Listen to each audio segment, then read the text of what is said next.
ninyo, sa mga panahon na ito, mapapansin ninyo, ang mga tao po mahilig sa mga parang yung mga bagong bagay. Bagong telepono, bagong diet, ganyan, di ba? Mga bagong trend. And gusto natin lahat maging new and improve. Kaya nga po, gusto natin ng mga upgrades, di ba? Gusto natin mag-upgrade palagi. Kaya lang, minsan yung pagdagdag natin at sa original, ay minsan nasisira pa ito. Naalala ko lang, nung bata kasi kami, tinuturuan na kami kaagad ng tatay namin magluto. And isa sa mga paborito naming pagkain ay adobo, di ba? And nagkataon po na tinuruan mo kami, sabi niya, magluto ka ng adobo. So sa isip ko, pagka dinamihan mo, dinagdagan mo yung mga rekado, sasarap, di ba? Dinagdagan mo yung bawang, dinagdagan mo yung sibuyas, dinagdagan mo yung suka, di ba? Dinagdagan mo yung toyo, gano'n. Hindi mo nagbabago yung karne, ha? Basta puro dagdag lang. Dinagdagan mo yung paminta. Nako, ang expectation mo, lahat sasarap, di ba? Ang problema, nung maluto na, nako po, parang naging adobe. hindi adobo. Kasi talaga ang sama ng lasa. Parang sobra-sobra. Tapos sobrang asim, sobrang alat. Tapos alam nyo, doon ko napagtanto, alam nyo, na hindi lahat ng pagdadagdag o nasabi mong upgrade ay nakakabuti. And nakakatawa lang ito. Sabi ng tatay ko, ito hindi ko makakalimutan. Marunong ka lang kumain, pero hindi ka marunong magluto. Ewan ko, naririnig nyo palagi yan. Pero doon ko na-realize kung gaano kahalaga na maintindihan mo yung original. Sa totoo lang ngayon, dahil yung adobo na yan, wala na nakakaalam ng original na adobo. Kasi nga, ang dami ng mga karagdagan. Merong adobong may cheese, may adobong. Basta iba-iba ng klaseng adobo. Sa totoo lang, huwag nila sasabihin, meron na nga akong 105 recipe ng adobo. Iba-iba na. Kaya talagang hindi ko na rin alam kung ano original na lasa. Pero one thing for sure, ganun din sa buhay. Alam nyo, kaya ang ating series na sisimulan ngayon ay napakahalaga. Kasi when it comes to the gospel, there is no other gospel. You cannot improve on it, you cannot make it better, you cannot subtract from it, kasi ito lang isang bagay, iisa lang yung gospel. And sa dami ngayon ng mga ibang pananampalataya at pag nanood kayo ng iba't ibang mga guro, tirahan sila ng tirahan as if sila lang ang tama. Pag tinignan mo naman, lahat sila may tama. Di ba? Kaya ano ba talaga yung totoo? And ito malungkot. Tayo mga nakikinig lamang na minsan hindi rin tayo nag-aaral, tayo naman nakikiayon na lang din. Oo nga, kung sino yung mas malakas magsalita, yun ang tama. Ang totoo yun, hindi yun ang basihan. Kaya tamang-tama ito kasi the study on the book of Galatians. Bakit Galatians? Kasi yung Galatians, parang panahon din natin ngayon. Because they did not reject Jesus, but they added something to Jesus. Kaya naman si Paul, maingat na maingat, sabi niya, when you add something to Jesus, you lose the gospel and there is no other gospel. Kaya tuloy ang effect sa kanila, nahuhulog sila sa pressure ng performance. They need to perform. They need to prove their worth before the Lord. And nagkakaroon sila ng fear of not being enough. And maybe to some of us, we're also experiencing the same. Na parang kulang, parang laging kulang yung nagagawa ko para sa Diyos. Parang hindi ko parang hindi ko talaga madamang, mahal talaga ng Diyos. Parang kulang kasi eh. Parang hindi ko siya ma-please. No? Mayroon mga ganong pakiramdam. Kasi nga, kapag mali ang ating pananampalataya, mali ang ating naiintindihan, more on, ito'y nagdadagdag kabigatan sa atin sa halip na ito'y magbigay kagaanan at masabing magandang balita. Now, and of course, the desire to prove ourselves worthy. Yung iba po, they always think of, what should I do para to be worthy of the eternity that God is promising us. Laging ganun ang habol ng tao. And I have a good news for you. Sa ating pag-aaral ng Galatians, I hope that we will truly find true freedom from the grace of God. Now, tingnan ho natin. Buti na lang, bagamat maraming mga gospels na naririnig tayo, buti na lang, nangyari ito sa panahon ng Galacia. Bakit? Kasi napilitan sa sulatan ni Paul, dahil si Paul po yung nagsimula ng church doon eh. Napilitan niyang sulatan at balikan at ipaliwanag ano talaga yung gospel. So, hindi mo na kailangan pang diskubrihin o yan. Andyan na, sinulat na, para kung anumang salungat dito, madali mo na siyang maikorek. Kasi the church will not determine the gospel. The church will not tell you what is orthodox, or not even the teachers, it's not the tradition, kundi ano yung sinabi ng Diyos based on this instruction given by Paul. Bakit si Paul? Tingnan natin. Isa-isa.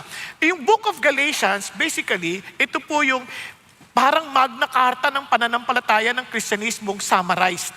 Kasi yung Romans, mahaba yun eh. Pero ito, mas summarized kasi 6 na kabanata lamang. Kaya kung yung Galatians nyo, 5, hindi yan tama. Pag 7, magtaka na rin kayo, hindi rin yan tama. Kasi 6 na chapters lang yon.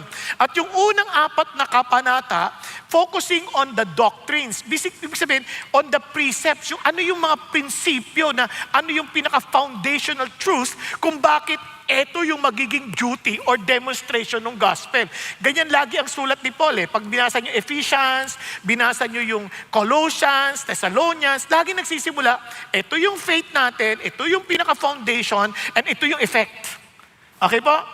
Importante yun. Hindi mo na itong effect, tapos kailangan, kung ito yung tama yung foundation mo, hindi ganon. Ito yung foundation, ito yung effect. Kaya yung belief will affect the way we behave.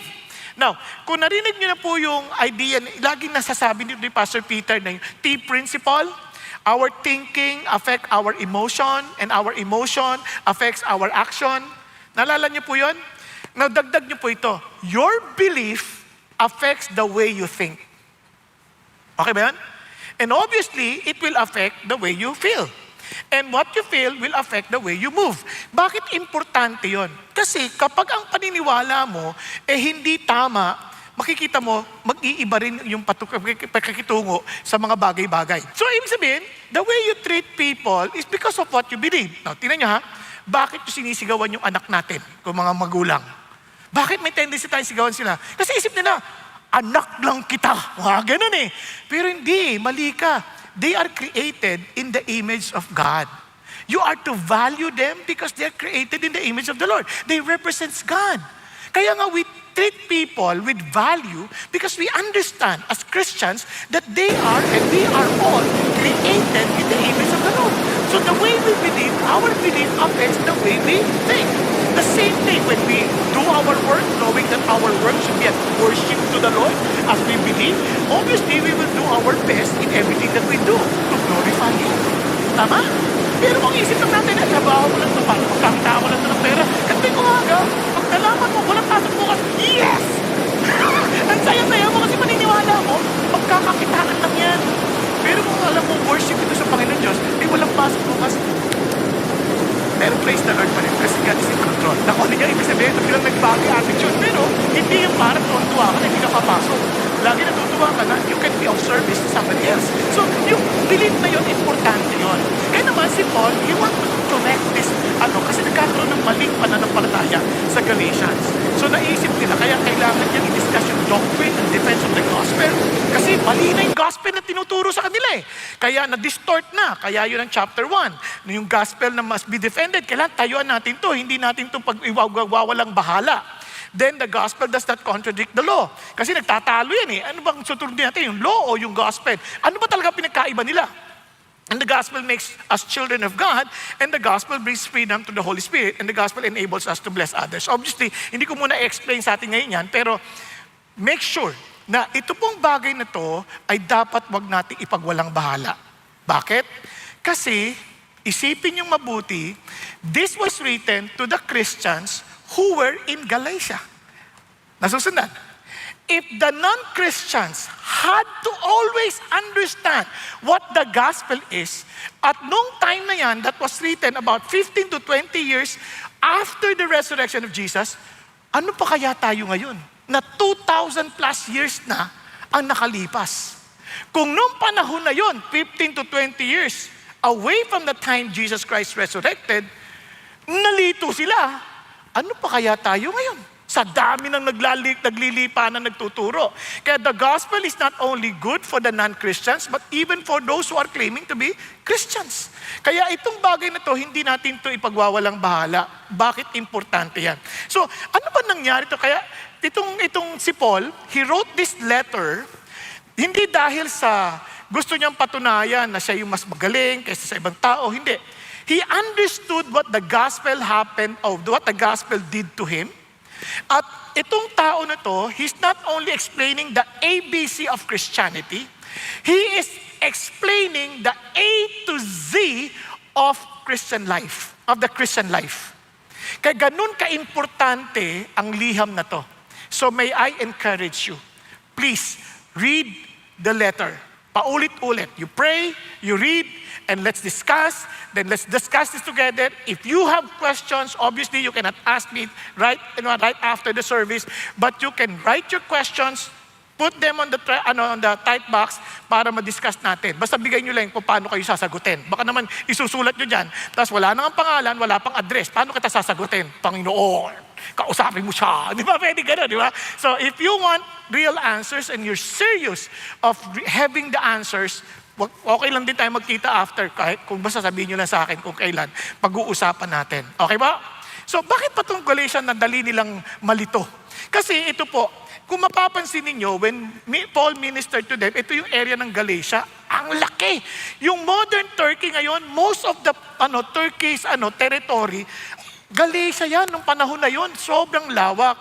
Ang problema, ito pong Galatia na to, ito ang melting pot ng philosophies, rituals, mystery, religions, and self-improvement systems. Kaya sanay sila na tumanggap ng mga new ideas, new teachings, and new trends. Sabay, kumbaga, nakasanayan nila yon. They're always wanting to have something new. Ito, bago na naman to, bagong idea to, lika. Lagi silang ganun, interested sila sa mga ganung bagay. But actually, be very careful sa mga ganun. Yung mga tao nagsasabi, wow, we alone discovered this. Wow, we are the first in history. Delikado yung mga ganun. Just like today, sa ating mga panahon ngayon, we have new spirituality, new enlightenment, as in new gospel for the modern people. Bantayin natin, teka muna, tama ba yun? How can I be sure na okay yun? How can I be sure tama yung gospel na hawak ko? Okay po? Kaya nga sa atin, ang mahalaga, you also study this para makapagpalitan tayo ng ating intindi. Para sa ganon, hindi lang kayo parang naloloko ng kung sino-sino. Kaya pag sa sandaling sinabi ng church na, oy, kami lang ang may authority magpaliwanag, wala kayong karapatang basahin yan, kabahan na kayo. Kasi sinasarado na yung pagkakataon sa ating diskubrihin ng sarili or imbisigan natin mismo ano yung ating pinag-uusapan. Okay ba yan? Kasi even the Bible supports that. In Acts 17:11, the Bereans are nobler in character because they're so eager to listen to the preaching of Paul, and after which they will examine it daily. Grabe, ini-examine pa nila. Kaya naman, sabi ng Holy Spirit, they are nobler in character. And to many of us, tanggap lang ng tanggap, bahala na, magandang pakinggan. Minsan nga, hindi na talaga natin iniintindi. It's just a matter of duty na kailangan kong pakinggan to. But of course, hindi kayo. Dahil kahit bumabagyo, nandito kayo eh. O, di ba? So, ating pong pag-usapan. So, ito po ang unang idea. First, from the chapter 1, don't distort the gospel. Posible ba yon? Yes, because it already happened in Galatia. Kaya naman, there is no better news than the gospel, but don't distort it. In other words, ito po gaano kahalaga yan. Una, if we are to share the gospel, we want to share it with accuracy. So nakatanggap na kayo ng mga NDRFCC alert. Sabay-sabay, parang sinasabi, lagot kayo, hindi na kayo makakauwi. Okay, mag-alala. Sama-sama tayo. Kaya bukas na tayo magtatapos. Hindi. Tatapusin natin kaagad para, huwag kayo mag-alala. Kakauwi tayo lahat. Okay, so to understand this, 3 points na dapat natin huwag kakalimutan. The true gospel, una-una, cannot be changed. Hindi mo pwedeng baguhin yan. Hindi mo pwedeng dagdagan. Hindi mo pwedeng bawasan. Nagkakaintindihan? Pangalawa, the true gospel is from God. So obviously, if it is from God, you cannot change it. Di ba? And thirdly, the true gospel, kung tama ang intindi natin, it will transform us. It will surely affect us. Hindi pwedeng walang epekto sa atin. No? At ang gospel, either it will transform you positively or negatively. Negatively, kapag ni-reject mo ito. But once you accepted it and experience it yourself, you will see the beauty of the transformation that God promised because of the gospel. Kaya nga yung word na gospel is good news. Magandang balita. So, why is the gospel permanent? It cannot be changed. Tingnan natin. Paul, an apostle, not sent from men, nor through the agency of man, but through Jesus Christ and God the Father who raised him from the dead, and all the brethren who are with me. Look at what he was saying. Sabi ni Paul, he established his authority. Kasi yung mga tao sa Galatians, they were listening and they were hearing messages coming from other people, other teachers, and they were saying, hindi yan totoo si Paul, hindi naman yan apostle eh. He was not one of the apostles. Now, ito yung problema, ano ba yung apostle? Yung word na apostle, from the word apostolos, ibig sabihin nun is to send, to be sent. Kaya ang apostle, yun, kapag kunyari, halimbawa si Pastor, Sam. Alam ko talaga pangalan mo, kunwari lang hindi. No, si Pastor Sam. He was sent by, let's say, yung organization nyo nga? Every Home for Christ. He was sent by Every Home for Christ. Basically, he is an apostle sent by the Every Home for Christ. Kasi yun ang idea ng apostle. You are being sent. Kasi Barnabas was sent by the Jewish authorities in Acts 15, and he was an apostle. No? Barnabas, kaya tinawag na apostle Barnabas. Kaya lang, itong introduction ni Paul is more than just an ordinary apostle sent by a human agency. Di ba? Anong sabi niya dito? Not sent from men, nor through the agency of man. No? Kasi tayo, even if someone claims that he is an apostle sa panahon na ngayon, he is an apostle maybe because he was sent by his church. But not in this sense. Bakit?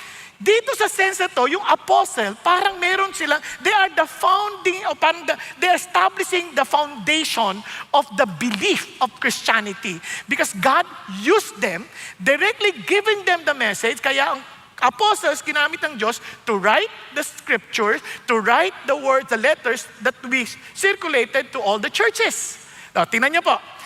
Dito yung qualification, for example. In Acts, namatay si Judas. Tama? There were 12 apostles. Patay ang isa. So, kailangan palitan. Ito yung requirement. Tingnan niyo yung requirement. Therefore, it is necessary that of the men who have accompanied us all the time that Lord Jesus went in and out among us. So, una pa lang, naging kasama namin yan. Kaya ibang level tong apostle na to. Ang sabi niya, beginning with the baptism of John until the day he was taken up from us. One of these must become a witness with us of his resurrection. So, ang kanyang qualification, nakasama natin. Even from the very time na si John the Baptist binaptize si Jesus, nakasama na natin. Paano si Paul? Hindi siya qualified. But in reality, because Paul was one of the Pharisees, perhaps nakikita-kita niya na rin itong mga bagay na ito, ay nakita niya yung development ng Christianity, at the same time, siyempre, nakikita niya, so nawi-witness niya rin doon. Ang difference lang, he was not directly part of the disciples or apostles God has chosen na kasama ni Jesus during the ministry. Tama? Pero meron pang isang, a witness with us of His resurrection. Ito ang sabi ni Paul. Sabi ni Paul, at last of all, when Jesus Christ resurrected, as to one untimely born, He appeared to me also, for I am the least of the apostles and not fit to be called an apostle because I persecuted the church of God. Meaning, it was Jesus who appeared to him when he resurrected. Sinabi niya kay Paul, Saul, Saul, why are you persecuting me? Nalala niyo? So he witnessed.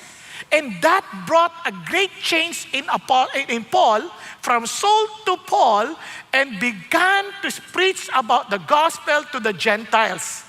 So yun ang, kaya yung sinasabi ni Paul that I'm an apostle not sent by man, he was making himself equal with the rest of the apostles. Nakuha? Okay. So what? Yan. Meaning, he has that authority. Eto ngayon, sabi niya, in-explain niya na, grace to you and peace from God, our Father, and the Lord Jesus Christ. So, dinikit niya, he's now preaching and showing now, little by little, what the gospel really means. Sa simula pa lang ng sulat niya, kakaiba yung tono ni Paul. Bakit? Normally, pag nagsusulat si Paul, lagi sasabi niya, I praise God for you every time I remember you, I pray for you, mga ganyan, di ba? Sa Colossians, Ephesians, Thessalonians, makikita niyan. Dito, hindi niya makikita. Diretsong galit si Paul because of this. Pero sabi niya, pinakita niya kagad. In-establish niya kagad yung gospel. Who gave himself for our sins so that he might rescue us from this present evil age. According to the will of our God the Father, to whom be the glory forever. Amen. So ano sinasabi niya dito? Paul does not begin with rules. Ito'y dapat mga gagawin natin. Ayan, nag-text na naman. Huwag kayong mag-alala, mabilis. Ibig sabihin, malapit na yung bagyo. Yan nasa pintuan. Okay. He does not begin with advice that you should do this, you should do that. He begins with the good news. Agad-agad, nag-start siya sa gospel. Kaya yung word na gospel, ebanghelyo, good news, magandang balita. Ano yung magandang balita? Jesus gave himself for us, for our sins, so that He might rescue us from this present evil age. Tingnan nyo nga, ano ba yung gospel? Dito pa lang sa unang mga talata niya, napaka-importante na. Una, who are we? He rescues us. Anong ibig sabihin nun? Ang sinasabi niya kagad, ang tao, hindi sila yung mga wounded people needing healing. Hindi niya sinasabi yun. Hindi sinasabi niya that these are not confused people needing guidance. Hindi sinasabi yun. They were not decent people who need a second chance. You know what he was saying? They were helpless, lost, and drowning. Lubog na lubog sila sa kasalanan, wala na silang pag-asa para makaligtas dyan. Naintindihan niyo ibig sabihin? Kaya ang word na ginamit is rescue. Now, nakakita na ba kayo ng nalulunod? Di marunong lumangoy, tapos hahagisan mo ng manual, ganito lumangoy, basahin mo. Hindi yan makakatulong sa kanya. Kasi hindi niya kailangan, ano tuturo mo? Kailangan ko ng rope. Iligtas mo ako, hagis mo yung rope that I can be lifted up. Tama? That is exactly our condition. Sa maraming tao, hindi natin nakikita yan. Akala natin, we can save ourselves by doing a certain instruction, following a certain instruction, merong advice, merong gagawin, tapos maliligtas na ako. Hindi. Paul is already telling us, here is the gospel. First, understand your real condition. Our condition, we are totally helpless. We cannot save ourselves. Kaya pag may nalulunod, nagtataka sila during the days of Watchman Nee, mayroong nalulunod sa ilog, ganyan, magpahapalag, no? Trying himself to be saved. Alam nyo, hindi marurunong lahat. May isa lang magaling na lumangoy. Hindi gumagalaw. So everybody, ba't hindi mo iligtas? Nakaantay lang siya. Nakantay lang. Nung lumulubog, wala nang magawa, saka lang tumalon yung swimmer. Bakit hinintay mo pang parang halos mamatay? Kasi hanggat tinasubukan niya pang iligtas ang kanyang sarili, pwedeng ako pa ang mapatay niya.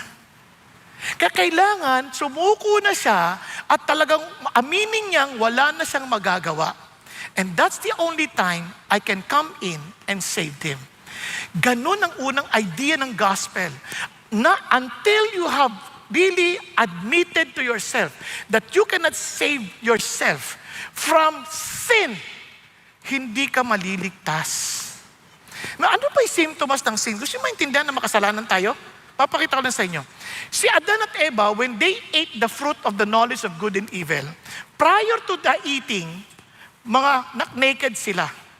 Hindi nila pinapansin kung naked sila because they're never been self-conscious. And they were just doing things normally. Nung kinain, biglang naging conscious sa sarili.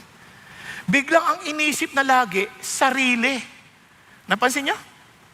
Kaya alam niyo kagad makasalanan tayo eh. Masyado tayong concern sa sarili natin. Kaya pansin niyo, pag naglalakad ng tao, nakakita ng salamin sa mall, biglang, kaganon-ganon yan. Nagpuporma. Tapos nakikita niya lang. Paglakad ulit, nakakita na naman salamin. Titigil. Parang nakalimutan niya na itsura niya kanina. Bakit? Sobrang conscious sa sarili. Kahit nga sa bahay namin, meron kami pong malaking salamin. At doon ho nakatapat yung upuan ng yung sa sala. Tuwing may bisita ako at doon sila nakaupo, ang hirap kausapin. Hindi sila tumitingin sa'yo. Nakatingin sa salamin. Habang nag-uusap, parang yung galaw na ganyan. Sabi ko, natatawa ka na lang kasi talaga sobrang conscious sa sarili.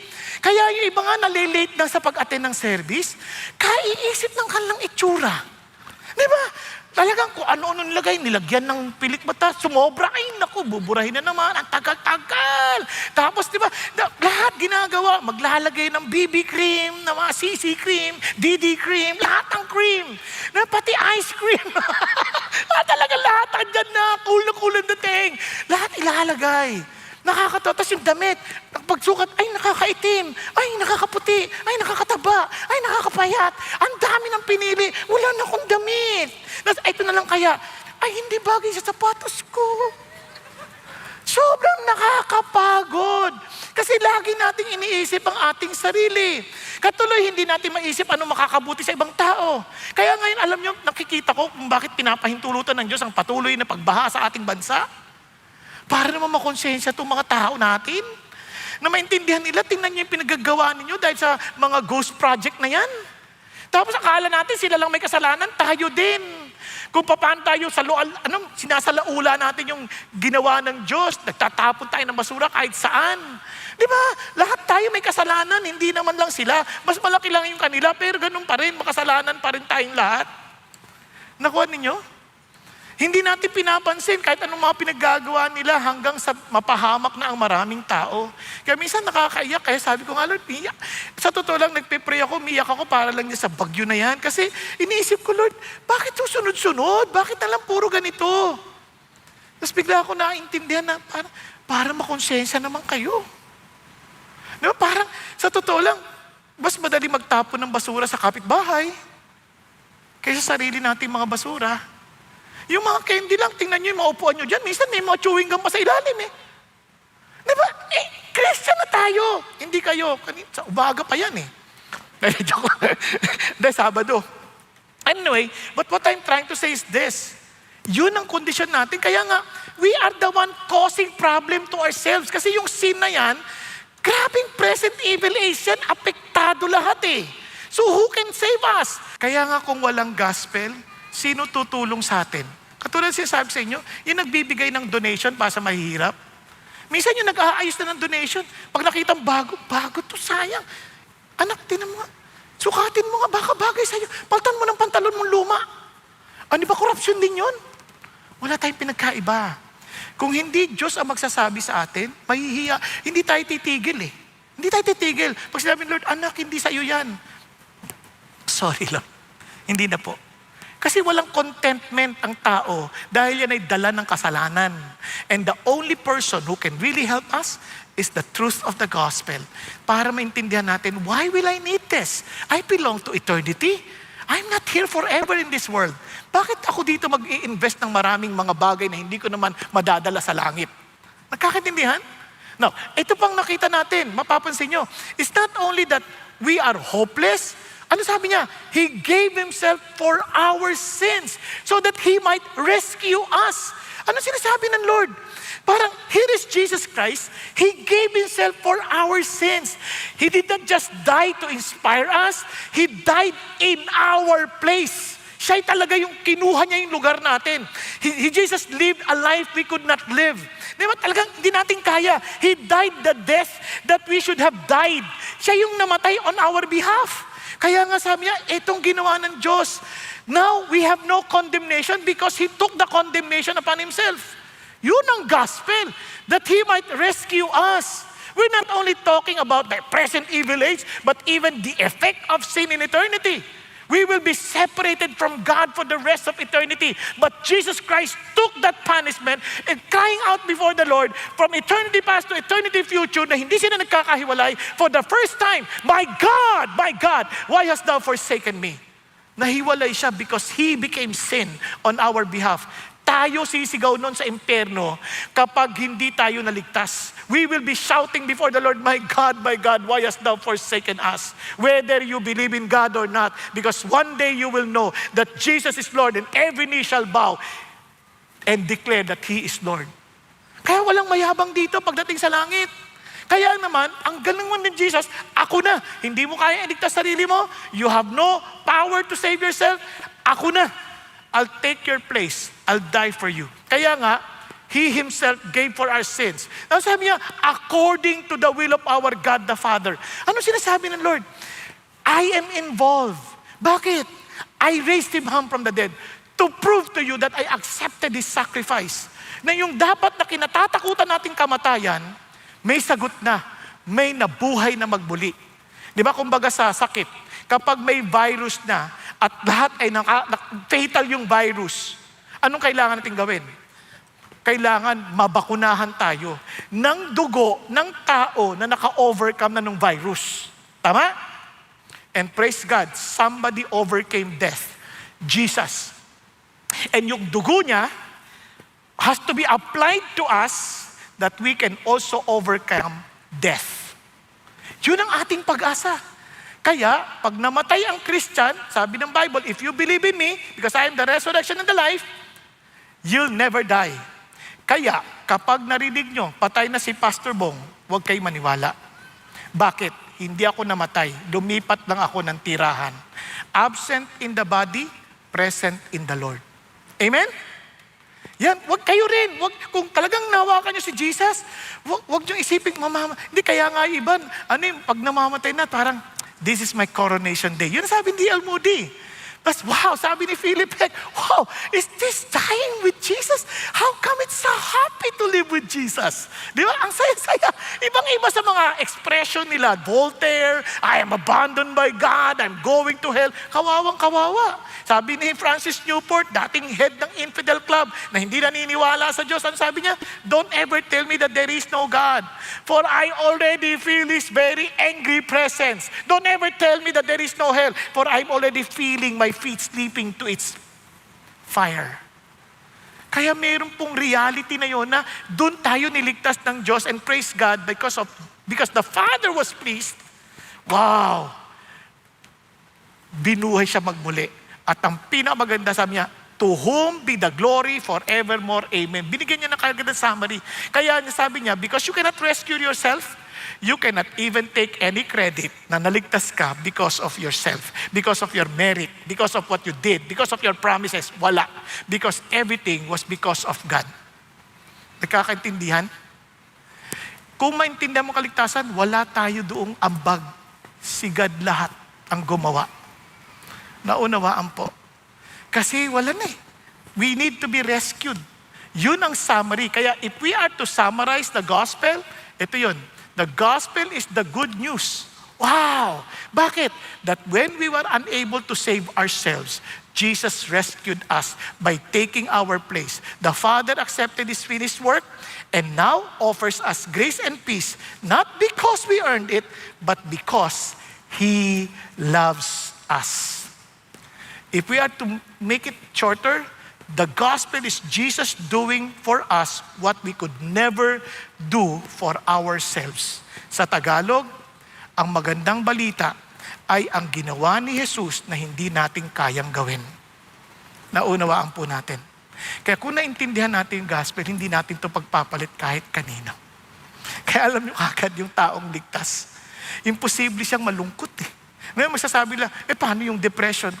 Anak, hindi ibig sabihin na hindi ka, yung pag sinabi mong hindi ka malungkot, wala ka na talagang kalungkutan, paminsan-minsan. Kahit si Jesus, I am sorrowful to the point of death. But He can release that and offer that back to God. Kaya naman, at the end, not my will, but thy will be done. Di ba? That's release siya. Sumasaya siya ulit. Kaya naman sa Bible, reality pa rin ang kalungkutan. Kaya hindi naman yun, ibig sabihin na wala ka ng kalungkutan, lagi ka lang masaya, alam ka naman pag-gising mo sa baga, hallelujah, di ba? Namatay ang tatay mo, hallelujah, patay ang tatay ko, purihin ang Panginoon. Hindi naman ganun eh. Merong lungkot. Siyempre tatay mo yung namatay eh. Pero hindi ka hinahayaan ng kalungkutang ikaw ang pangunahan. Kaya mayroong mga nadidepress na sabi sa amin, masaya ako ngayon. Bukas, hindi ko alam kung masaya pa ako. Kaya alam niyo, tuturuan ko kayo ha. Una, lahat tayo nakakarinig ng tinig. Hello? Sino ditong nakakarinig ng... Iba-iba lang ang volume niyan. May malakas, may mahina, may iba malakas. Pero isang bagay lang. If that voice is telling you to kill yourself and also to put you down, alam nyo galing yan sa demonyo. Kasi he is the accuser of the brethren. He wants to kill. Pero pag sinabi ng boses, you are my child, I love you, I will protect you, I will take care of you, alam mo galing sa Diyos yan. Kasi he is the life. Kaya naman, may choice tayo sa umaga, pagising pa lang turuan kayo magising. Hindi man tayo laging excited magising eh. Yung iba, hindi marunong talaga magising eh. Alarm clock agad eh. Paano ka naman magiging masaya? NDRMCC na naman yan. Di ba? Huwag ganun. Kaya alarm ka na kaagad eh. Hindi ka pa nagsisimula ng araw. Alam nyo bakit ka nag-a-alarm? Hindi ka natulog ng maaga. Alam ba't di ka natulog maaga? Nanood ka ng napakaraming reels. Di ba naglaro pa? Madaming screen. O iba, nanood pa ng mga nakakatakot na palabas. Biro mo naman, ni-rape, babae. Paano ka naman makakatulog ng matindi niyan? Di ba? Ni-rape ng kapitbahay, pumasok sa bintana. Nakatingin lang sa bintana.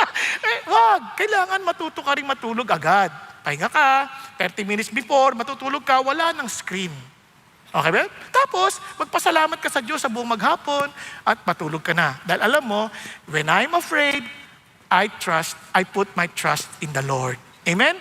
O pagtulog mo, pagising mo, habang pagising mo, una-unat ka kagad para yung dugo mag-circulate. Diba? Tapos, biglang, ngumiti ka. Habang madilim, ngiti ka. Para yung emotion mo, medyo magpositibo na agad. Kailangan mo rin yun eh. Ngiti ka. Ano yung ngingiti ko? Basta ngumiti ka na, nagising ka pa. Diba? Yung palang ikangiti mo na, tapos magsalamat ka, Lord, thank you po sa panibagong araw. Salamat, mahal mo ako. Kahit ayaw sa akin ng ibang tao, ang mahalaga, mahal kita at mahal mo ako. Okay ba yan? O, tapos tayo ka na. Punta ka na, maghilamos ka na. Pagkatapos, magbasa ka ng Bible, magkinig ka ng magandang tugtugin. Hindi yung puro masasamang balita. Ngayon, kasi joy is a choice. At lalong meron na tayong kanapanan na maniling masaya kasi we have the good news every day. Isipin nyo, nung papunta ako, tinatanong ako, meron pa bang service ngayon? Bakit? May bagyo eh. Sabi ko, Lord, alam mo, yung mga newscaster, susuungin yung bagyo eh. Eh ako newscaster ako ng good news eh. Ba't naman ako matatakot sa bagyo? Naintindihan niyo po? Eh sabi niya, i-announce na lang natin na wala ng service. Wag. Paano kung konti lang dumating? Pero mo nagbiyahe yung konti na yun. Pagkatapos wala ako rito. Naman. Kung ako nga, pinatawag ng boss sa trabaho, bumabagyo, pupunta ako eh. Kasi pag hindi, sasisantahin ako. Di lalo na yung Diyos na aking provider. Bakit ako tatakbo? Amen? Kaya ilagay natin sa isip natin yon. May choice ako kasi yung Diyos ko, mabuting balita. Paano kung mamatay ka? Di ako mamamatay. Lilipat lang ako ng tirahan. Di ba? Takuan ninyo, paano kung mabaha ka? So, nakalangoy ako ng libre. Ang daming dapat ipagpasalamat. Huwag na natin itong pahabain pa. Okay po? Kaya, importante. Now, ito pong sabi ng Lord. Kaya sabi ni Paul, after making them understand the message. Nagulat naman ako sa inyo. Hindi yan yung namangha ako. Hindi. Nagulat naman ako sa inyo na you are so quickly deserting Him who called you by the grace of God for a different gospel. Ang sinasabi ni Paul, if you go to a different gospel, you are deserting Him. Kasi the gospel and Jesus Christ cannot be separated.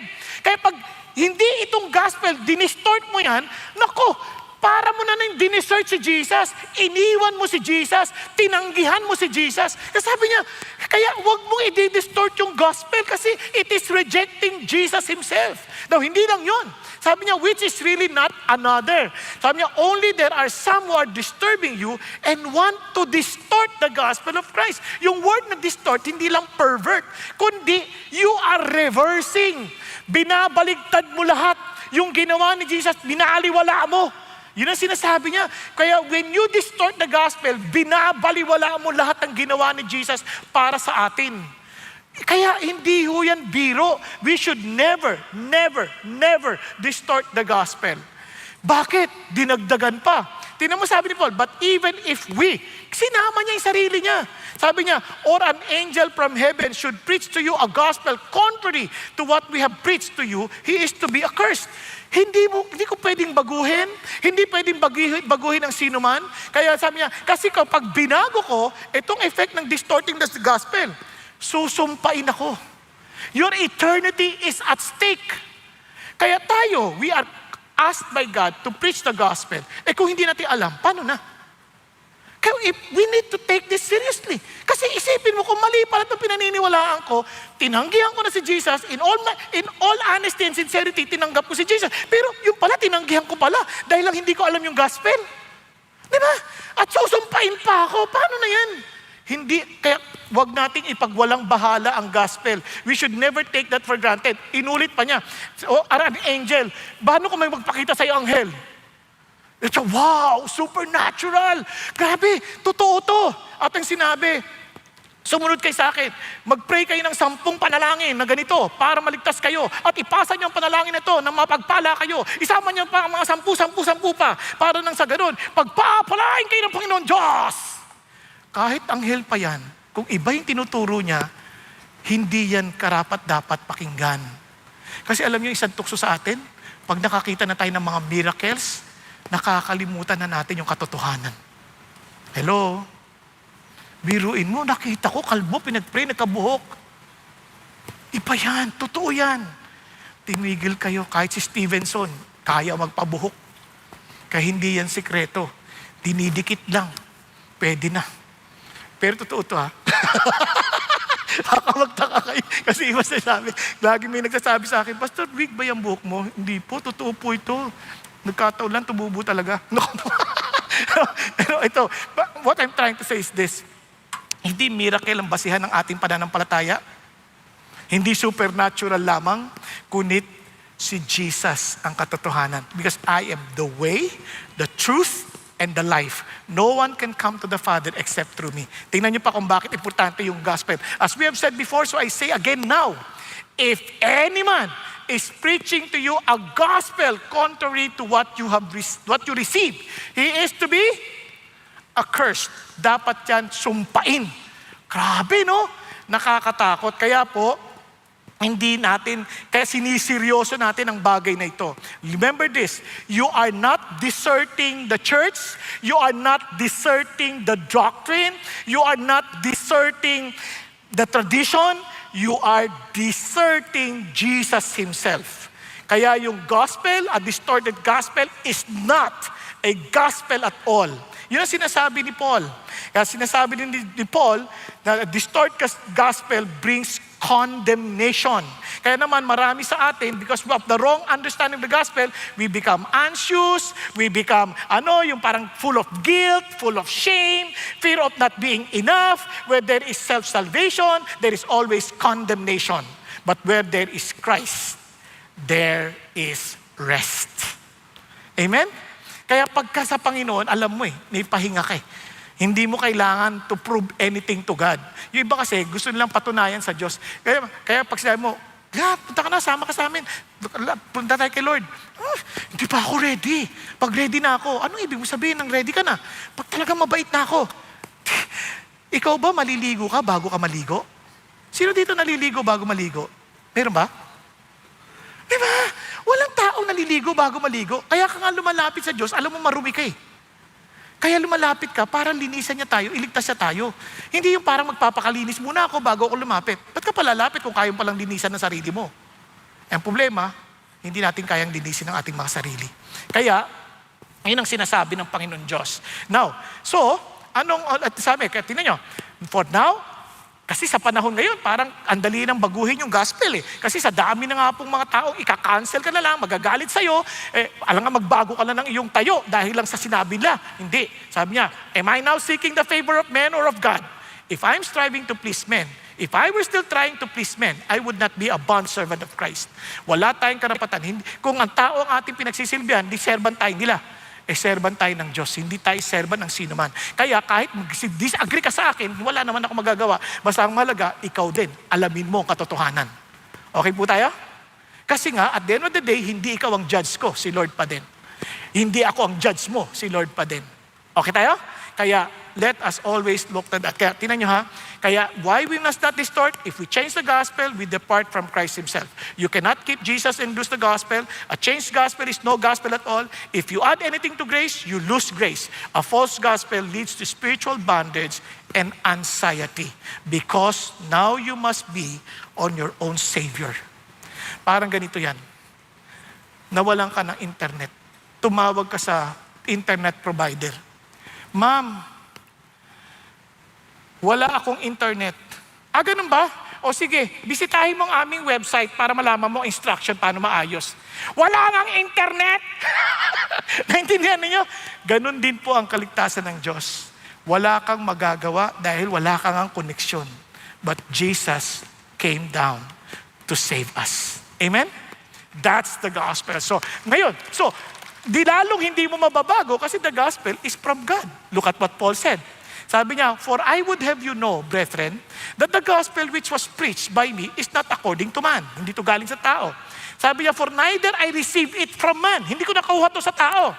Nor was I taught it, but I received it through a revelation of Jesus Christ. Si Jesus mismo. Yan, sabi niya, for you have heard of my former manner of life in Judaism. Can you imagine? Kilala niyo ba si Paul? Sobrang zealous siya to the point that he was bringing Christians to court or to imprisonment. At hindi lang yun, pinapapatay pa niya. And sabi ganon, how I used to persecute the church of God beyond measure and I tried to destroy it. Now, and I was advancing in Judaism. Ibig sabihin, hindi siya umaatras sa kanilang tradisyon at sa kanilang mga pananampalataya in the past. Lalo pa siyang lumalago.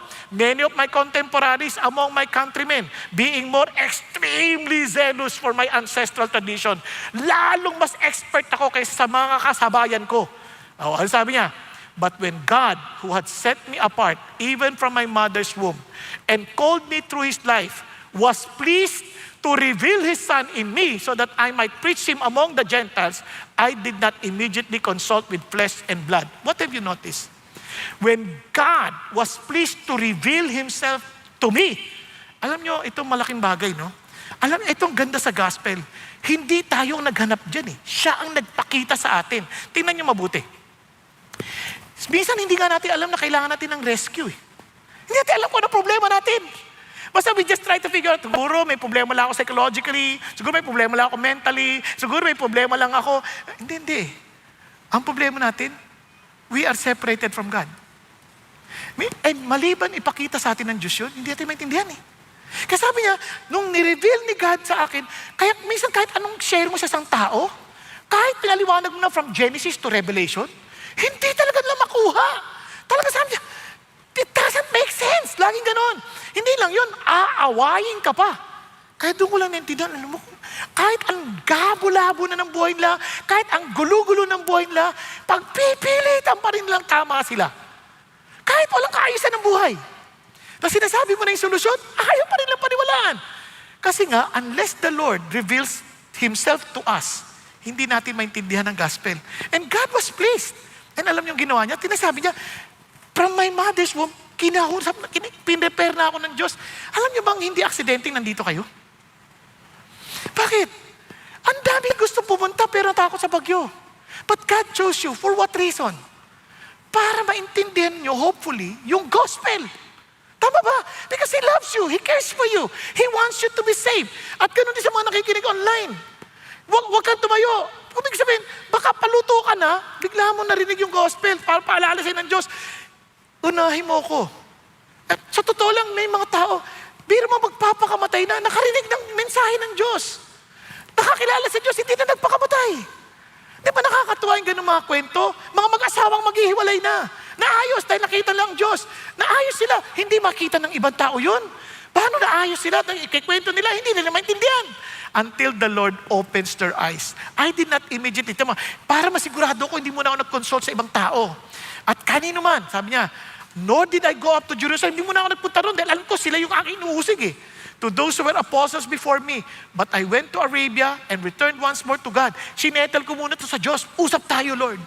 Linawin mo to sa akin na mabuti. Then, after 3 years, I went up to Jerusalem to become acquainted with Cephas. Pagdating na sa chapter 2, makita nyo, pinresent niya yung gospel na natanggap niya para siguradong tama yung gospel na kinuha niya. Kasi for accountability purposes. And stayed with him 15 days. Sabi niya, I did not see any other of the apostles except James, the Lord's brother. O, di ba? Amazing, no? And sabi niya dito, now in what I am writing to you, I assure you before God that I am not lying. So sinasabi niya, sinasabi siya, hindi ako nagsisinungaling. Tanong mo sila, Cephas. Tanong mo yung mga pupunta sila rito at papakita ko sa inyong hindi ako nagsisinungaling. Bakit? Because I received the message and surprisingly, walang pinagkaiba. Wala silang naidagdag kasi wala kang idadagdag sa message. Parang ganito. Nakakain na kayo ng Lucky Me? Naranasan nyo na yung sa kakain nyo ng Lucky Me, dagdag na kayo ng dagdag ng iba't ibang ingredients, hoping that it will become better. Nagdagdag ng cheese, nagdagdag ng kamatis, nagdagdag ng kung ano-ano, hanggang sa kinalabas, hindi na Lucky Me, kundi Malas Me. Ang sawa ng lasa. Parang ayaw mo nang kainin. Sa dami mo na idagdag. Mali-mali na. Ako, ano nangyari dito? Ano sinasabi ng Diyos? Kasi mahilig tayo sa ganyan. Yung dagdag na kung ano-ano, di ba? Minsan nga, nagluto ako eh. Tasarapan sila nung minsan. Tapos nagdinagdagan ko ng dinagdagan. Yung mga anak ko, ayaw nang kumain. Ako uuubos na marami. Ako, wala lang kakain dito. Kundi ako lang. Kasi hindi nila maintindihan yung lasa. Di ba? May mga ganong pangyayari and ganyan ang gospel. You see, the gospel isn't something we improve. It's something we receive, believe, and live.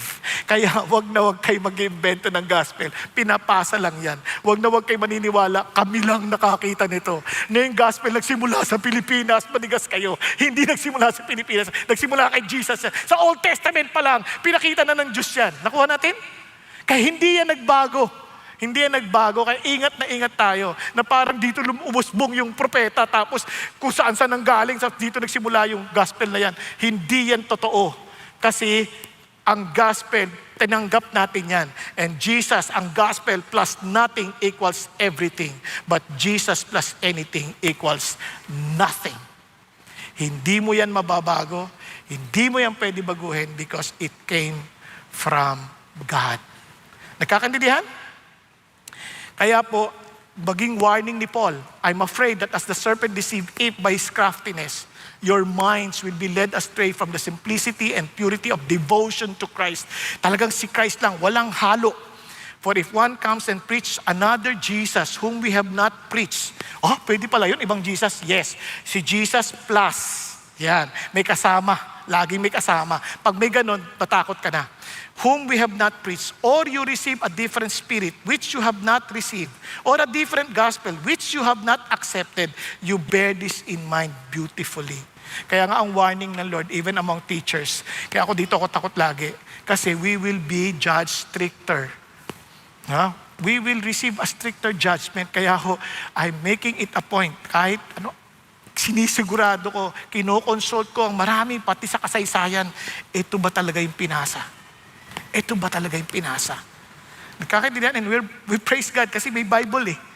Kaya basahin mo naman. May nagtanong nga sa akin, paano mo nabasa yung Bible? I pray, I read, I pray, I read, I pray, I read.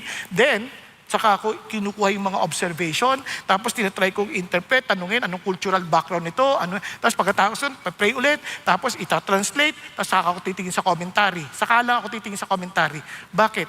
Para debatihin ko ano yung sinabi ng commentary, kasi komentaryo lang ng tao yun eh. Di ba? Para tingnan kung meron kaming pagkakaparehas, praise God. At ba't hindi kami nagkaparehas? Nagtatanungan kayo. Kahit wala siyang, hindi siya sumasagot. Ako lang. So, tapos after nun, nadadagdagan pa yung application mo.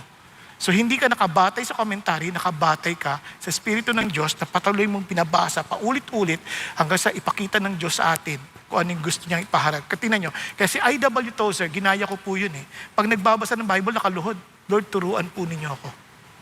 And amazing, God would reveal to him words na talaga naintindihan, eto pala yun, eto pala yun. Kaya nga, pagtataka kayo, unless na bigay sa'yo ng Diyos, hindi mo ma-enjoy. Kasi tingnan nyo, nung una ko nabasa yung Bible, hindi pa ako marunong eh. Nakatanggap ako ng blue na Bible. Yung Gideon, pinamimigay yun eh. Binasa ko. Sabi nila, naku, Abraham begot Isaac. Isaac begot Jacob. Jacob begot Judah. Naku, ang bigat naman nito. Walang kwenta. Tinapon ko talaga. Hindi ko naintindihan eh. Pero when I was so down, at naglalakad ako, nagtatanong ako sa Diyos, God, nilikha mo lang ba ako para magdusa at maghirap? Bakit ba ako nandito sa lupa na to? Kasi mahirap ang buhay namin. Naranasan ko magdyaryobote, magtinda ng putot kutsinta, nag-aaral, nagtatrabaho, tapos lagi kang tinatawag na nog-nog, mabaho, pangit, lahat. Lahat ng pangalan na maririnig mo na hindi mo gustong pakinggan, natatawag sa'yo, pritong saging, lahat. Ako, sakit-sakit sa loob. Sabi ko, bakit mo ako nilikha ng ganito? Tapos nakakita nga ako nung I found it na aklat. Hindi ko alam, Bible din pala yun. Sabi ko, Lord, kung ito talaga makakatulong sa akin, kausapin mo naman ako. Kasi hirap na ako eh. Binuksan ko, tinuro ko lang ganyan. Buti na lang. Hindi ako marunong, may pagka-superstitious. Tinuro na lang ganun. Buti na lang talaga, hindi yung si Judas, nagpatiwalakal. Di ba? Kakatakot yun. Ang nabasa ko, therefore, if anyone is in Christ, he is a new creation. The old has passed away, behold, the new has come. Sabi ko, God, gusto ko mabago buhay ko. Totoo ba to? Makikipag-isa ako sa'yo? Tapos, mabaguhin mo ako. Kung pwede bang testing muna? Pwedeng testing? Kasi taga Marikina ako eh. Ang Marikina, naku, alam niyo kung magsalita ang Marikina, mapahilig magmura. Kunyari, kumakain lang ako, nakatikim ko ng masarap, damay nanay mo. Sigurado ka. Nakatalo. Di ba? Kunyari, kausap ko nanay mo. Mamaya, may dumaan na magandang kotse. Sigurado yung nanay mo damay. Matadamay sila. Walang kinalaman. Pero ito, for surprisingly, nung sinabi ko yun, Lord, tanggalin niyo naman po yung pagmumura kasi hindi na maganda eh, no? Papuk-puk-puk pa ako kasi huwag niyo nang sasabihin na sa Kristan ako eh. Tapos nagmumura ako palagi. So pinupukpuk ko yung bibig ko, di nakakahiya. Hindi lang yun, pati mata ko. Kasi, pero huwag niyo na lang sabihin, hindi naman lahat ng sa Kristan kapareho ko, no? Mababait yung iba eh. Yari yung katawan ni Kristo, namboboso kami. Parang, maganda.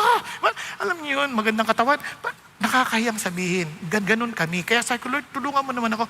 Alam niyo, paalaway din ako kasi mayroong tinatawag na small man syndrome eh. Maliit akong tao. Kaya madali kaming makipag-away. Ayaw naming minamaliit kami. Maliit na nga, pamaliitin ka pa. Di ba? Huwag ka magpapakumbaba, kailangan magmataas ka. Ganyan. Awayin mo na agad. Patulan mo para matakot. Parang ganun. No? Pero sa totoo lang, di ka papatulan dahil maliit ka. Pero ito, alam nyo, no? Di yun nga, nagulat ako. Biglang gustong-gusto kong basahin yung Bible. Ang ganda, ang saya-saya. Totoo pa to? Ang ganda naman ito. Nako, hindi na ako sumasama sa pagnanakaw sa palengke, sa mga tindahan. Kasi may mga kabarkada ka, nagsha-shoplift din eh. So, hindi na ako sumasama, inuman, hindi na. Kinawag ako ganyan, ay, ang yabang mo na, ba't di ka na namamansit? Bakit di ka na sumasama sa amin? Tinulak ako, parang upakan na eh. Taka talaga ako. Walang murang lumabas, walang galit na lumabas. Ang lumabas sa bibig ko, ang paghihiganti ay di sa akin. Yan ang nasusulat. Ito'y sa Diyos. Sabi, nagulat, Padre Damaso, ano nangyari sa'yo? Tinawag akong Padre Damaso tuloy. Pero alam nyo, nagulat talaga ako. Naku, wow. Tama nga ang sabi ni Lord, if anyone is in Christ, he is a new creation. Dahan-dahan, binabago ka ng Panginoon Diyos. Amen po? Kaya, mga kapatid, ano man yung pakiramdam mo, na isa nung isip mo, wala ka ng pag-asa, huwag ka mag-alala. Ang Diyos ay totoo sa kanyang salita. Amen? Pakisabi mo sa katabi mo, hawakan natin ang katotohanan ni Jesus. Kaya naman, dinikit na ni Paul, lalo na yung sa resurrection. Kasi how can God help us if He is not alive? Ito, now brothers, I want to remind you of the gospel I preached to you, which you received and on which you have taken your stand. By this gospel you are saved, if you hold firmly to the word I preached to you. Otherwise, you have believed in vain. Panghawakan mo to ha. Ano sinabi niya? The gospel I preached to you, nung una pa man. For what I received, I passed on to you as of first importance, that Christ died for our sins according to the Scriptures. Naalala nyo? The will of the Father. Itong bagay ng gospel na ito, hindi ito bago. Even from the time that Jesus Christ, or the time that men fell, nilinaw na ng God yung gospel according to the Scripture. He was buried, that He was raised on the third day. Inulit na naman, according to the Scriptures. And that He appeared to Cephas. Then to the 12. Sabi niya, after that, He appeared to more than 500 men at one time. Ibig sabihin, nung time na ito, itong resurrection na ito is something that you cannot deny. Ibig sabihin, pwede mong tanungin yung mga tao na yan. At the time of writing, pwede nyo tanungin. Kasi bakit? Most of them remain until now. But some have fallen asleep. Yung iba patay na, pero ito, may mga buhay pa. Tanungin nyo. You can research it. You can ask it. Ngayon, tingnan nyo po halimbawa, sabihin ko sa inyong namatay si Ninoy dahil umangkas sa motor, na aksidente, patay. Maniniwala kayo? Hindi. Bakit? Ba't hindi kayo maniniwala? Buhay ka na nun eh. Di ba? Alam mo hindi siya pinatay hindi siya natumba sa motor. Alam natin, kasi yung marami doon nakintistigo, nakita pa nila na sa news, na talagang namatay siya, binaril. Tama? Okay ba yan? Kasi nga buhay pa. Ibig sabihin, hindi mo pwedeng itago yung muling pagkabuhay ni Jesus kasi you can still ask. Kaya naman, hindi lang yun. He appeared to James, at itong si James, kapatid ni Jesus na hindi naniniwala sa kanya, na naging leader ng church. Then to all the apostles. Remember the apostles? Nagtago yan. Nung nagsasuffer si Jesus, hindi lang sila nagtago. Talagang takot na takot sila. They denied Jesus. Pero all of a sudden, they're willing to live and willing to die for Jesus. And last of all, to the one untimely born, He appeared to me also. Remember, I was a persecutor of the church. Biglang tingnan mo, ako na nagpipreach. Kung hindi ko ba naman nakita yan na buhay ulit. At kaya sabi ni Paul, if there is no resurrection of the dead, not even Christ has been raised. And if Christ has not been raised, then our preaching is vain. Your faith also is vain.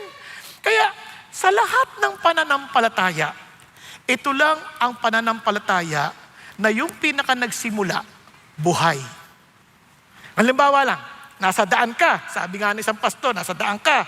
Nalagay ka sa crossroad. Hindi mo alam kung dadaanan. May dalawang nakahigang tao. Sinong tatanungin mo? Isa patay, isa buhay. Kanino ka magtatanong? Sa buhay, siyempre. Di ba? Makakasagot eh. Kaya si Jesus ang tamang pagtatanungan. At ang ganda kay Jesus, hindi niya ituturo sa iyo yung daan.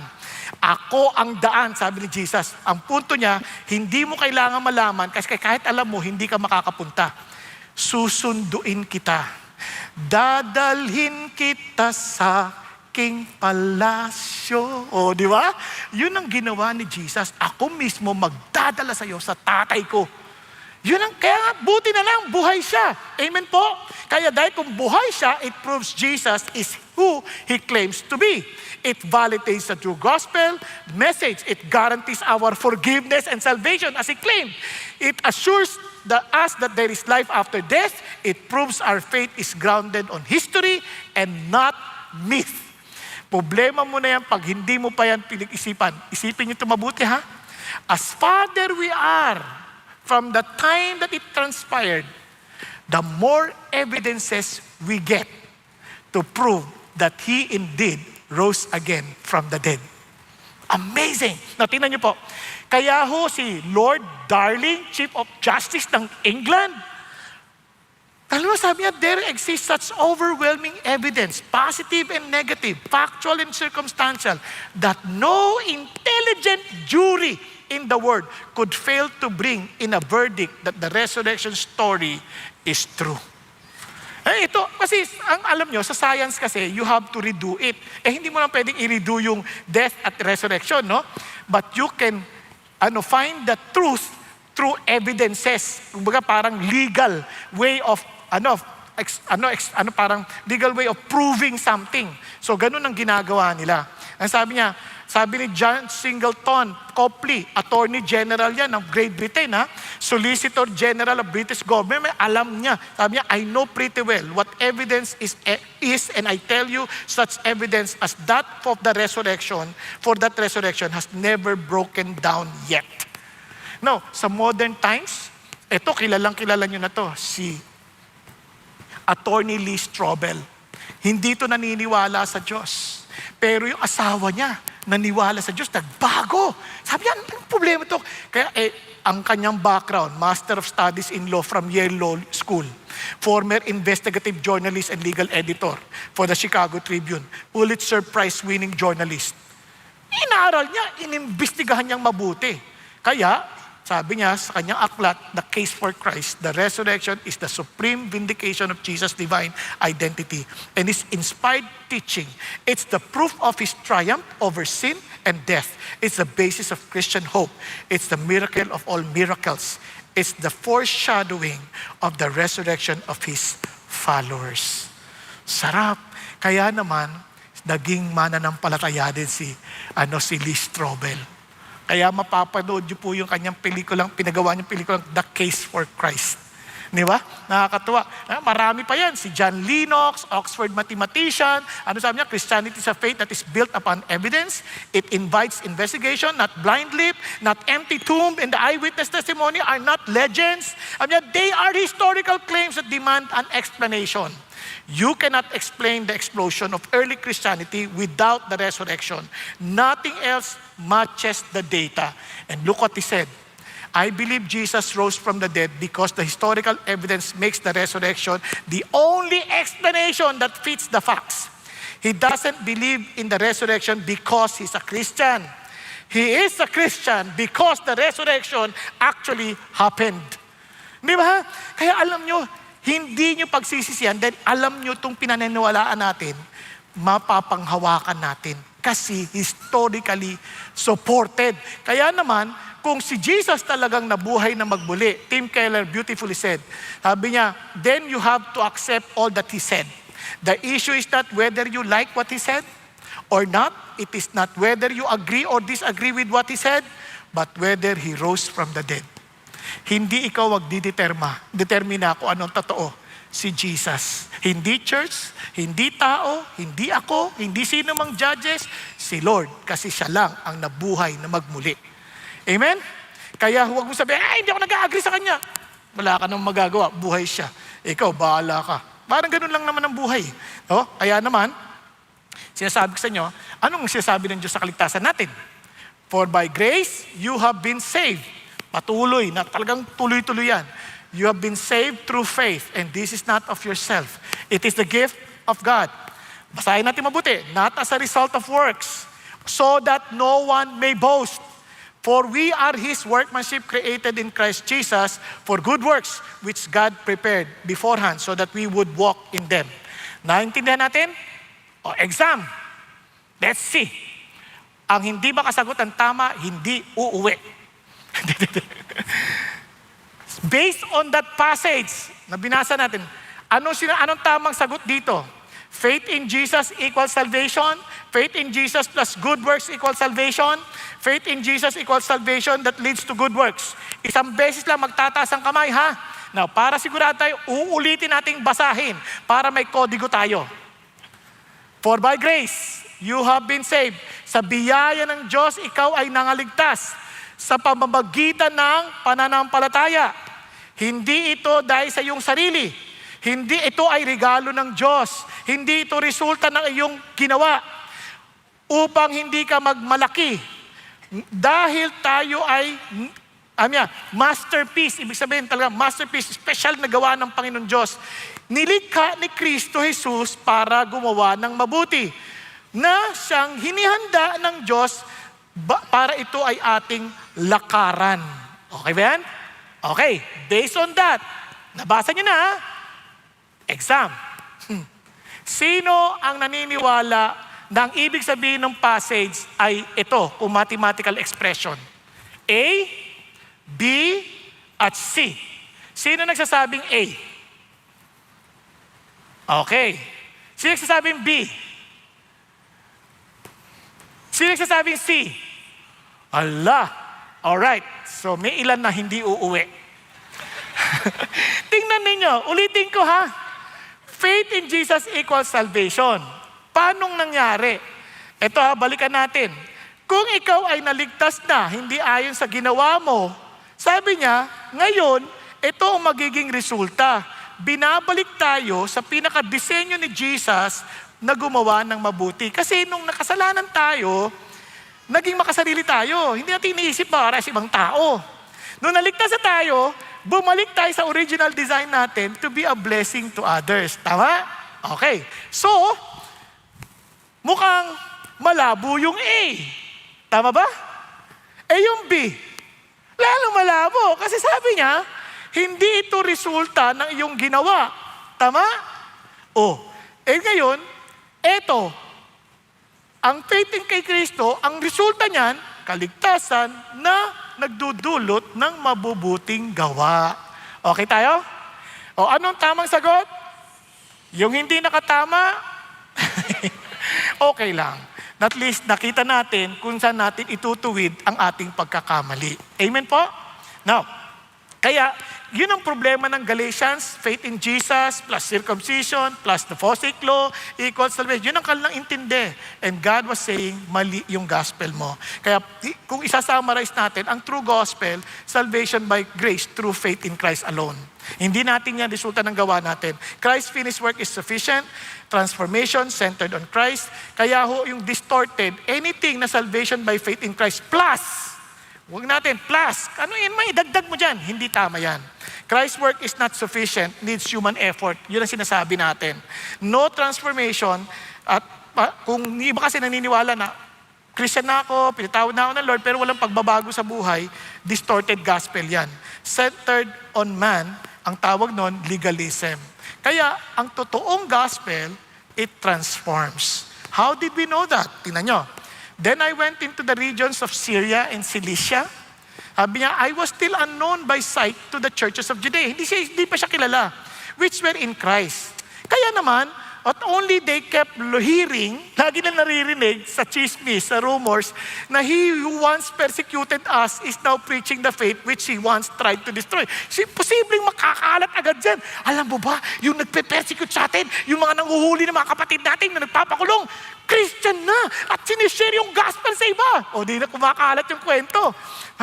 At tingnan nyo naging epekto. And they were glorifying God because of me. Di ba? Ang laking pagbabago. Yung dating kinakatakutan sa kawalangyaan, ngayon, naging blessing sa kanila. Ang laki ng pagbabago. Naunawaan po? Gusto nyo maintindihan? Kung bakit dahil sa kilala na natin si Jesus, naligtas tayo, magkakaresulta to. Subukan nyo, lapit kay sa nanay nyo. Nay, mula ba nung naging Christian ako, naging blessing ba ako sa inyo? Christian ka ba? Pag gano'n ang sagot, kabahan ka, ha? Mag-pray ka na ng mabuti, Lord. Maging totoo naman kayo sa akin. Di ba? O kaya sa asawa nyo. Naalala ko, may lumapit eh. Sabi, Pastor, ayoko na matindon kasi lagi sabi, hindi ako submissive. Ano ba naman gano'n? Di ba ako submissive? Ako tinanong. Sabi ko, malay ko ba? Hindi ba kita kilala? Sabi ko, di ba, tanong mo yung asawa mo. Andiyan naman siya. Submissive ba siya? Sabi asawa.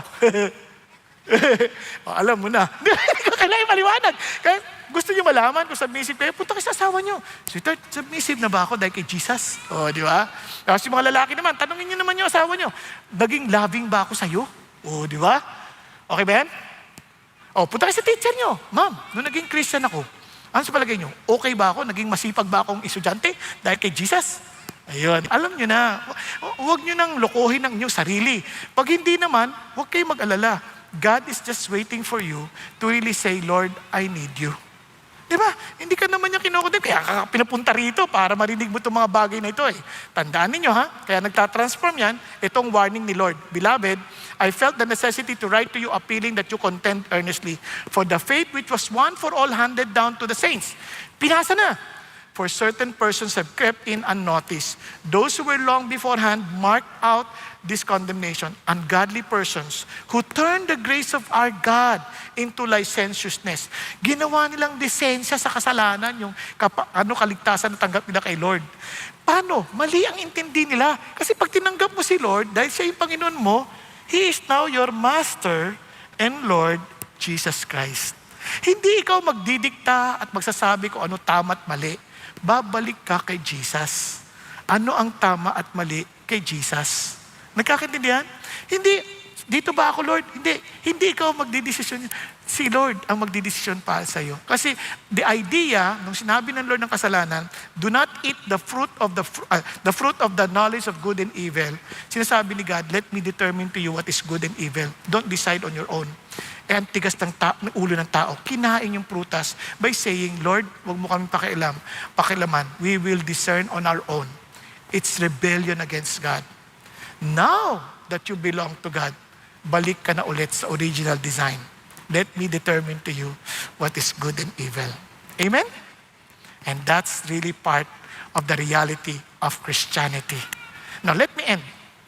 Let me end with a story. Ito po ay tungkol sa isang village of the lawmaker. Yung sa village of the lawmaker, doon po sa mountain village na yon, meron pong isang napakatalinong leader na siya po ay tagasulat ng batas at siya rin po ang judge who enforced them. Ang ganda lang dito, siya po ay respetado sa mga batas na ginagawa niya kasi fair and right. And pinagtitiwalaan siya ng tao. Siyempre, mahirap natin ma-imagine ngayon yan, no? Kasi maraming nang mabatas sa atin. Mambubutas eh. Di ba? Hinahanap nila yung butas, paano makakatakas, kaya ang hirap silang mahuli. Di ba? Kaya nga sinasabi ko sa kanila, yung pera, yung sasabi lang, mahirap hanapin yan. Walang paper trail yan eh. Dapat isabatas nila na kapag ang mambabatas o mga nasa government gumastos beyond 10,000, dapat dumadaan sa bangko para lahat may paper trail. Paano ka nakabiling coaching ganyan? Di ba? Kasi may pinagdaanan yan. Hindi pwedeng wala. Kaya minsan yung mambabatas natin hindi ka pareho nitong mambabatas na ito. Kaya one day, yung village discovered that someone had been stealing grain from the community storehouse. Merong nagnanakaw ng grains. Seryosong krimen yun. Kasi pag winter na, wala na silang kakainin. Saan sila kukuha ng grain? So, sabi ng lawmaker, yung pinaka-lawmaker, yung wise man, whoever is stealing the grain must repay it and receive the full penalty of public flogging. Yung paghahataw sa likod, nakakamatay yun. Pag 40 times yun, full extent. Everyone agreed, justice must be done. Tuwan-tuwa sila. But when the thief was caught, yun ang malaking problema. The entire village talagang nagulat. Bakit? Kasi yung magnanakaw, ang anak na dalaga ng lawmaker. Paano niya gagawin yun? Pag pinalusot na to, hindi na sila maniniwala. Ngayon, pagpaparusahan naman to, anong klaseng tatay yan? Hindi man lang ipagtanggol yung anak. Saan ka lulugar? Sala sa lamig, sala sa init. Punta ka na lang sa labas. Huwag ka na sa sala. Hindi, ang gulo na. So anong ginawa? Ito na, dinala na sa execution yung babae. Problema, pinaramdam pa yung tunog ng latigo. Whoosh! Talagang takot ng mga tao. Talagang hindi ito mabubuhay kung 4 na po ito. Nung lalatiguhin na, sisimulan na, sabi nung lawmaker, sandali lang. Sabi niya, sandali lang po. Pumunta siya, inubad niya yung kanyang balabal, niyakap niya ang kanyang anak. Sabi niya, you may proceed. Hindi pwede, nandiyan ka eh. Pagtatamaan ka, hindi yung anak mo. Yun ang kiningi ng batas. Pero mahal ko anak ko. So, hinataw. What's up? Rinig ng lahat. What's up? Nung mga 30 siya, what's up? Wala na. Wala nang tunog. Wala na, lupay-pay na. Patay na. Iyakan ng lahat ng mga tao. Bakit? Bakit? Iyak ang bata. Sabi niya, Papa, I'm so sorry. Alam mo ninyo, ganyan-ganyan ang ginawa ni Jesus eh. Tayo dapat yun eh.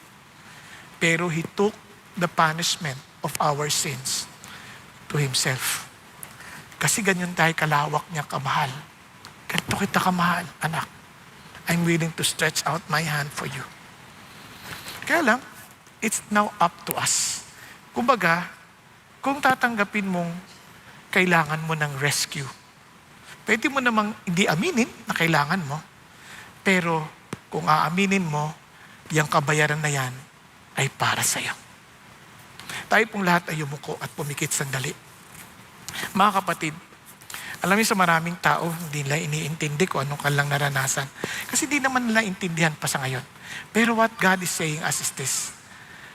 Alam mo, hindi ko iiwan ng comfort ng heaven kung hindi ko alam ang tindi ng kaparusahan, ng kasalanan, at ng rebelyon ng tao laban sa Diyos. Dahil alam ko, at wala rin naman paraan para kayo'y maligtas. Sabi ni Jesus, ako na mismo ang bababa para iligtas kayo. Ang tanong na lang, willing ka bang hawakan yung lubid na magliligtas sa iyo sa pagkalunod? O hahayaan mong iligtas ang iyong sarili hanggang sa mawalan ka ng lakas at tuluyan ka ng malunod at mapahamak? Alam mo ang totoo mong kalalagayan sa buhay. Alam mong yung takot at alam mong mayroong something na hindi mo maintindihan, that hindi, na parang wala kang, that there is some form of emptiness in you. And because of sin, that emptiness is a reality. And Jesus wants to rescue you. May symptoms ka na. Kailangan mo na lamang ng gamot para ikaw ay mapalaya ng lubos, di lamang sa sintomas, kundi sa sukdulang epekto ng kasalanan natin sa Diyos. Handa mo bang kunin ang lubid para ikay maligtas? Handa mo bang abutin ang kamay ni Jesus para sabihin, Panginoon, iligtas mo ako? Kung yan ang loobin ng puso mo, magpakumbaba ka. Lord, ako po yun. Tinataas kong kamay ko sa inyo. Abutin po ninyo ako. Iligtas po ninyo ako. Yes, taas mo kamay mo. Huwag kang mahiya sa Diyos. It's between you and the Lord. Lord, yes, hallelujah. Yes, yes, yes, yes, hallelujah. Maging sa mga nasa online, I'm challenging you. You raise your hand to God. No, kahit nasa online, nasa screen ka nakatingin, you raise your hand to the Lord and say, God, ako po yun. Lord, abutin mo ako. Ligtas mo ako. Thank you for dying on the cross for me. Thank you that you did not remain dead. You rose again from the dead and you are alive. As you have saved Peter, alam ko, diligtas mo rin ako. Thank you na itong sulat na to hindi lang sa Galatians. Pinakakalat mo to sa lahat ng iglesia para malaman namin ang totoong ebanghelyo, ang totoong magandang balita. Sa mga nagtaas ng kamay, sa Panginoong Hesus, inaabot ko po ang kamay ninyo, kinikilala ko ang aking pangailangan ng kaligtasan. Kayo lamang po ang tagapagligtas, wala ng iba. Kaya tulungan niyo po ako mabuhay ayon sa kalooban ninyo. At patuloy kong, Panginoon, maalala at maisip na kayo ay buhay, hindi kayo patay, para ako'y bigyan ng bagong buhay at maranasan ng katotohanan ng buhay na nagmumula sa inyo. Salamat din, Panginoon, sa magandang balitang ito. At gusto ko rin itong ipahayag sa marami. Bigyan niyo po ako ng lakas ng loob. Dahil mula ngayon, hindi na ako nabubuhay para sa akin, kundi para sa iyo lamang. Dahil ikaw ang aking Panginoon, ikaw ang aking tagapagligtas. Thank you, Jesus, for loving me. Thank you, Lord. And I pray, Father God, for those who prayed that prayer, for those who raised their hands, may you empower them with your Holy Spirit as you promised. And allow us all, Father God, to give glory to your holy name and to honor you in every step of the way. And I pray for every family, Father God, we represent here. May your protection be upon them. May your blessing be upon them. May your peace reign in them, that they will continue to enjoy your presence in their lives and to always celebrate your goodness, your grace that gives us freedom. In the name of Jesus, amen, amen, and amen. Praise God.